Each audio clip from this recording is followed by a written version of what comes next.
صحیفه تاجیکان در آینه تاریخ از روی اثر پیشوای ملت محترم امام علی رحمان تهیه می گردد.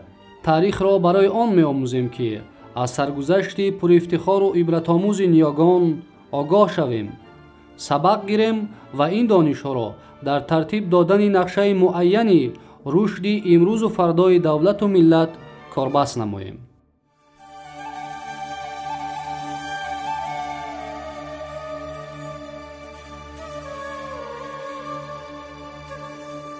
صحیفه تاجیکان در آینه تاریخ را از موضوع باختر و سوخت گهواره نخست دولت تاجیکان ادامه می‌دهیم.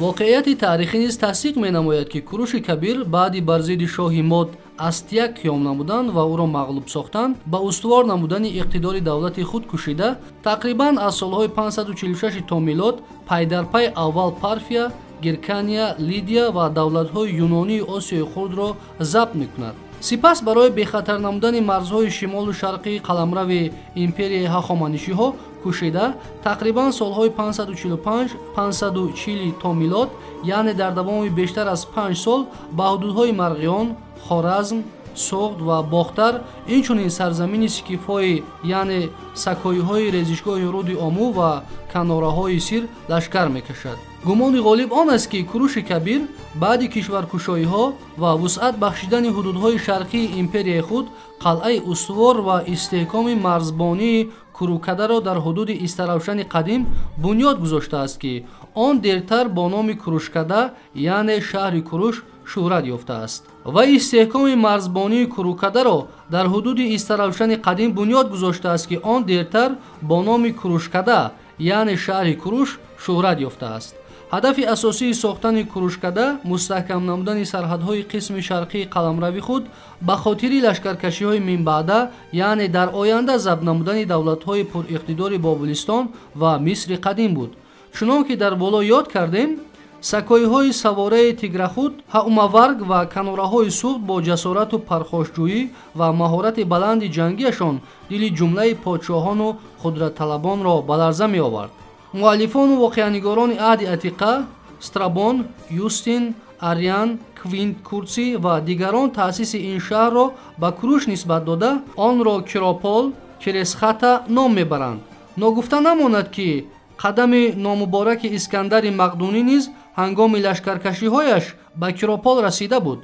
شاید او بعد کوروش این استحکام حربی و مرزبانی را تعمیر و استوار نموده در شکستن آشوب ساکنان سوغد و استراوشن و سمرقند باستانی چون باششگاه حربی استفاده برده باشد و عجب نیست که یکی از شدیدترین جنگ‌های بین پیشوای سوغدیان سپیتامن و اسکندر مقدونی در کناره‌های شهر کراپول که بعدتر این شهر با نام اسکندریه اقصانیس شهرت یافت رخ داده باشد. موجودیت تاریخی شهر کوروکده را مورخان و کشورشناسان مینورسکی، چیلیتکو و دیرتر باستانشناس توانا اکادمیک نعمتوف در زمینه اتیمولوژی نام کورکد اساسناک نموده موجودیت واقعی این نام و این محل را از تاریخ عهد قدیم استراوشن تا به امروز آورده رساندند. فرضیه نسبتاً دقیق علمی به آن میبرد که نام کوروکده عهد کوروش شاید با کورکت امروزه واقع در ناحیه ناوی ولایت سوغد حالا سپیتامن مرکز سوویت قشلاق کورکت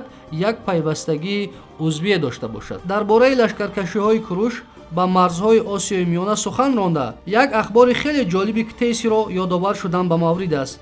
کتیسی می‌آورد که جنگاوران باختری با مقابل کوروش عزم قوی جنگیدن و حفظ نمودن سرزمین خود را داشتند، ولی کوروش با پیشوای جنگاوران باختری خود را همچون جاینشین و ولیعهد شاه ماد استیک شناس نموده آنها را وادار نمود که مرتبه پادشاهی او را بشناسند و از سر جنگ و خونریزی ها بگذرند. در نتیجه باختریان با سخنان او اعتماد بسته یراقهایشان را فرو گذاشتند و اختیاراً با کوروش سازش بستند. واقعاً موافق اخبار گرداد بعد مرگ پادشاه ماد که اکثر تاج و تخت به پسر او استیک میماند. کوروش کبیر سال 550 تا میلاد خود را به جای بابایش استیک رسما پادشاه ماد اعلان میکند. این عمل کوروش کبیر از جانب پادشاهان مصر، بابل، آشور و ва Юнон чун силсилаи навбатӣ ба тахт нишастани яке аз намояндагони сулолаи подшоҳони мод пазируфта мешавад. Чунон ки аз навиштаҷоти солномаи Набонид бармеояд, Куруш хазинаи пурсарвати подшоҳони модро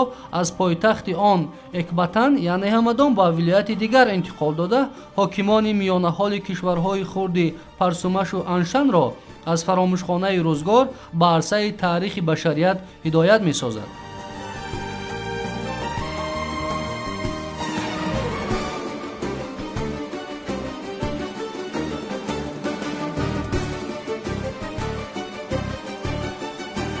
саҳифаи тоҷикон дар оинаи таърих дар мавзӯи бохтару суғд, гаҳвораи нахуст давлати тоҷикон идома дорад.